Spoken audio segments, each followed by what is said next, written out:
परिमिती म्हणजे काय? वेगवेगळ्या आकृत्यांची परिमिती काढा, असा प्रश्न आपण नेहमी पाहतो. तर परिमिती म्हणजे आकृतीच्या सर्व बाजूंची बेरीज म्हणजे त्या आकृतीची परिमिती. म्हणजे जर आयताची परिमिती काढायची असेल, तर आयताच्या सर्व बाजूंची बेरीज करायची. चौरसाची परिमिती काढायची असेल, तर चौरसाच्या सर्व बाजूंची बेरीज करायची. त्रिकोणाची परिमिती काढायची असेल, तर त्रिकोणाच्या तिन्ही बाजूंची बेरीज करायची. आता खालील आकृती पहा. आकृतीमध्ये ABCD हा आयत आहे. जर AB ही बाजू 5 सेंटीमीटर आहे व BC ही बाजू 6 सेंटीमीटर आहे, तर त्या आयताची परिमिती किती असेल? तर मगाशी सांगितल्याप्रमाणे परिमिती म्हणजे सर्व बाजूंची बेरीज. पण इथं तर दोनच बाजू दिल्या आहेत. तर लक्षात ठेवा, आयताच्या समोरासमोरील बाजू समानच असतात. मग आता सर्व बाजूंची बेरीज करा. 5 अधिक 6 अधिक 5 अधिक 6 बरोबर 22. म्हणजे आयत ABCDची परिमिती 22 सेंटीमीटर आहे. व आयताच्या परिमितीचे सूत्र आहे 2 गुणुले लांबी अधिक 2 गुणुले रुंदी. आता आयत EFG मध्ये EF 10 सेंटीमीटर आहे व FG 12 सेंटीमीटर आहे. तर EFGH ची परिमिती किती? आयताच्या परिमितीचं सूत्र आहे 2 गुणुले लांबी अधिक 2 गुणुले रुंदी. म्हणून 2 गुणुले 12 अधिक 2 गुणुले 10. 2 गुणुले 12 बरोबर 24 अधिक 2 गुणुले 10 बरोबर 20. म्हणजे 24 अधिक 20 बरोबर 44 सेंटीमीटर. आयत EFGH ची परिमिती 44 सेंटीमीटर आहे. आता PQRS या चौरसाच्या बाजूंची लांबी 7 सेंटीमीटर आहे. तर चौरसाची परिमिती किती असेल? तर चौरसाच्या परिमितीचे सूत्र आहे 4 गुणुले बाजू. आता बाजू किती दिलेली आहे? 7 सेंटीमीटर. म्हणून 4 गुणुले 7 बरोबर 28 सेंटीमीटर.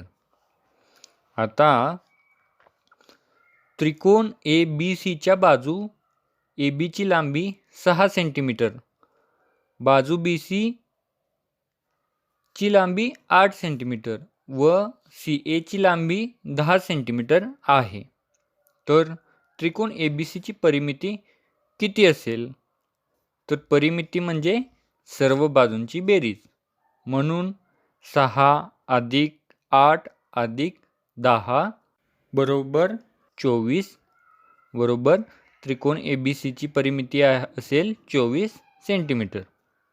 आता आपण उदाहरण बघू. संजू दररोज एका चौरसाकृती बागेभोवती 12 फेऱ्या पूर्ण करतो. बागेच्या प्रत्येक बाजूची लांबी 120 मीटर आहे. तर संजू दररोज किती अंतर चालतो? ते किलोमीटरमध्ये लिहा. तर हा प्रश्न आपण आता कसा सोडवणार ते बघूया. तर म्हणजेच बाग चौरसाकृती आहे व चौरसाच्या परिमितीचे सूत्र आहे 4 गुणुले बाजू. मग इथं बाजू किती दिलेली आहे? 120 मीटर. म्हणून 4 गुणुले 120 बरोबर 480 मीटर. म्हणजे संजू एका फेरीत 480 मीटर अंतर पूर्ण करतो. तर तो एका दिवसात 12 फेऱ्या पूर्ण करतोय. म्हणून 480 गुणुले 12 बरोबर 5880 मीटर. तर हे अंतर आपण किलोमीटरमध्ये करू. तर 1000 मीटर म्हणजे 1 किलोमीटर असते.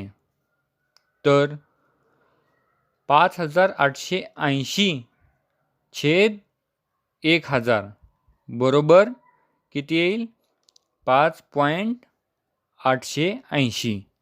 म्हणजेच संजू दररोज 5.880 किलोमीटर चालतो. आता आपण दुसरं उदाहरण बघू.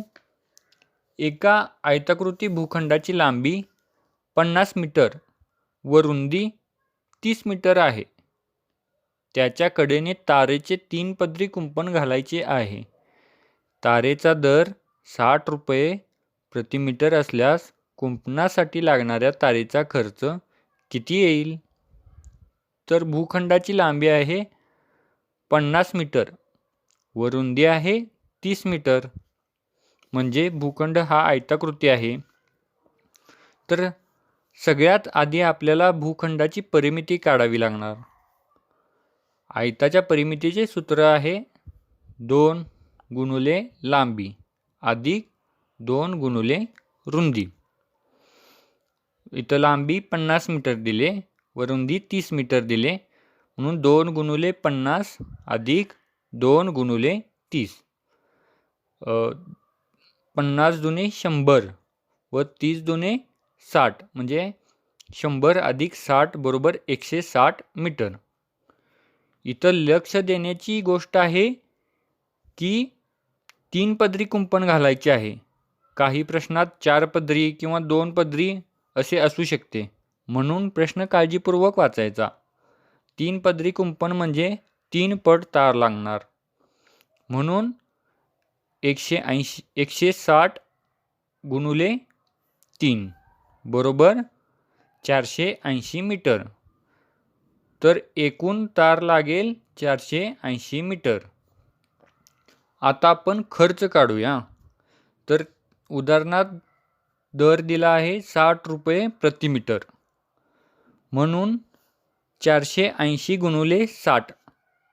तर 480 गुणुले 60 येईल 28,800. म्हणून कुंपणासाठी लागणाऱ्या तारेचा खर्च येईल 28,800 रुपये. अशाच प्रकारची आणखी उदाहरणे पाहण्यासाठी स्टडी व्ह्यू चॅनलला सबस्क्राईब करा व बेल आयकॉन दाबा, म्हणजे येणारे सर्व व्हिडिओ सर्वात आधी तुम्हाला मिळतील. तर चला भेटूया पुढच्या व्हिडिओमध्ये.